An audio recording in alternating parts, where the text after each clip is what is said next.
Good morning, YouTube.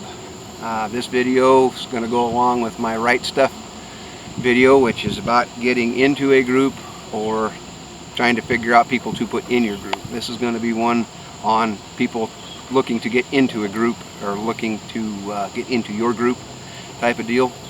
I was at a military surplus store here a week or so ago, and I standing at a bin. I was looking for some bandoliers to find a place to put my PMR 30 magazines, and I couldn't find what I wanted. And I was going through, they had a whole big table full of this stuff, and I was just fiddling through it trying to get this magazine to fit in there. And this black guy walked up. He said his name was Anthony. We got to talking, and he said that he had been in Iraq. He had been in the Marines for, what, 3 tours? So I'm thinking anywhere from 8, 10, 12 years, somewhere in that area. And got nailed by an IED. He lost some toes and a knee injury. He had a limp when he come in. So he considered himself extremely lucky to be alive. But you could tell he was kind of depressed the fact that he'd been out, because he'd only been out for, I don't know, a year or so after everything had gone on. He didn't really go into that. I'm just assuming. So I probably made an ass out of you and me on the deal. But anyway, this video is about this fellow by the name of Tony. Anthony is what he said his name was. I'm not going to use his last name.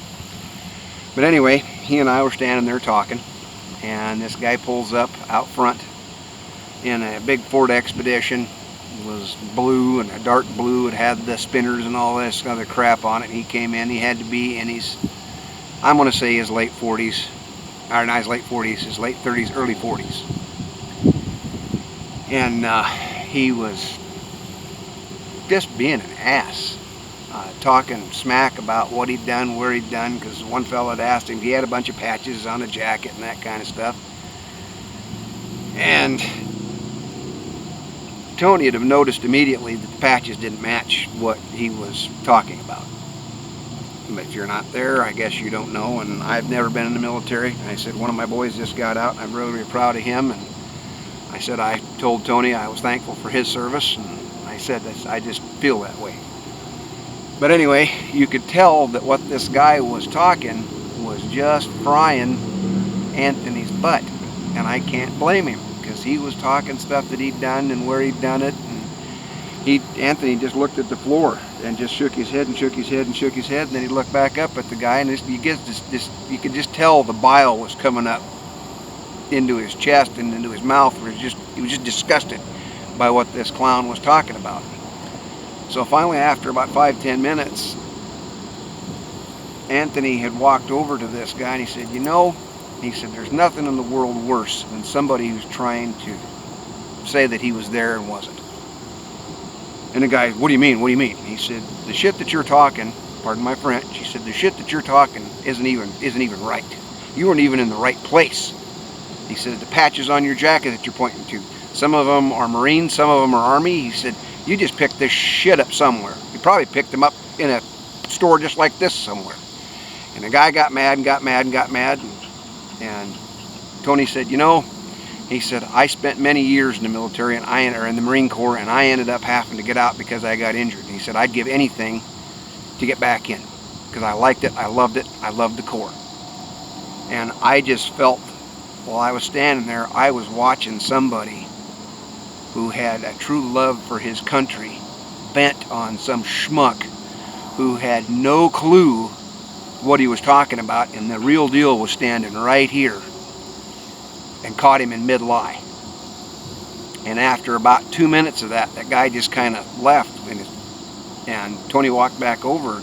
He said, you know, he said, that just hurts me more than anything else. He says, getting discharged from the military because I was injured was one thing, but to have somebody stand there and blatantly lie about things that he has never done, he said, that just pisses me off to no end, and I would love nothing more than to just take him out and thrash him.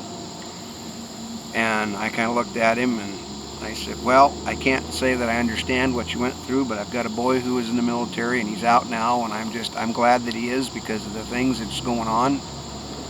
And he said, yeah. He said, the way the world's turning right now, he said, you don't know what could happen. And it could happen anytime. It could happen in your neighborhood. He said, you never know. Somebody turns around and decides to become Muslim tomorrow, and to prove it to somebody, they blow stuff up, blow your neighbor up, take you out, and whatever else. He says, you never know what happens. I'm paraphrasing here, people. And I said, there are people out there like that. And that is someone you do not want in your group. This Anthony, if he'd have lived closer to where we were at, we talked about getting into, or him being in a group or or organization of some kind that he could feel he was wanted and needed, because right now that was what he was going through the most. He needed to be wanted, feel wanted and needed. And I gave him some phone numbers for some friends of mine that I have to do a possible contact with, to see if he could get into a group, because he needed to feel needed. And I understand how that works.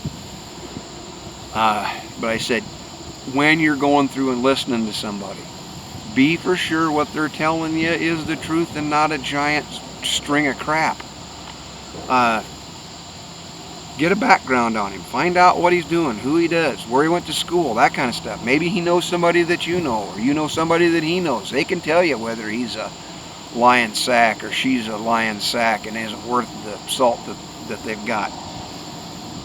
But I said that hit me as being a personal insult to this young man.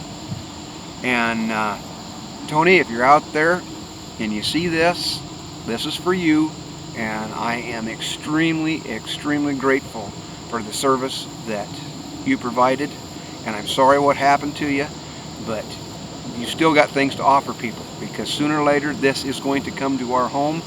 And I hope you find a group of people that you can help defend and make yourself feel needed again, because it really hurt my feelings what you were going through. I felt the anger that you had, and I hope that's not going to be an issue for anger for you, because you seem like a really great guy, and I really wouldn't mind hanging out with you again and getting to know more about you. Who knows? I may run into somebody down the road here, and they may be looking for somebody who's ex-military.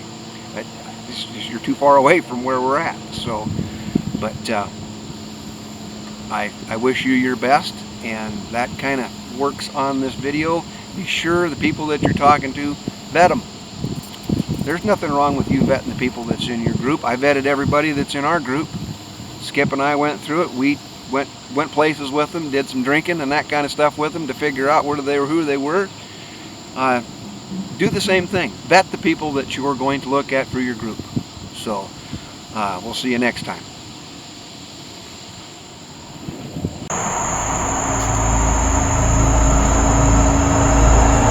Don't forget, knowledge is power.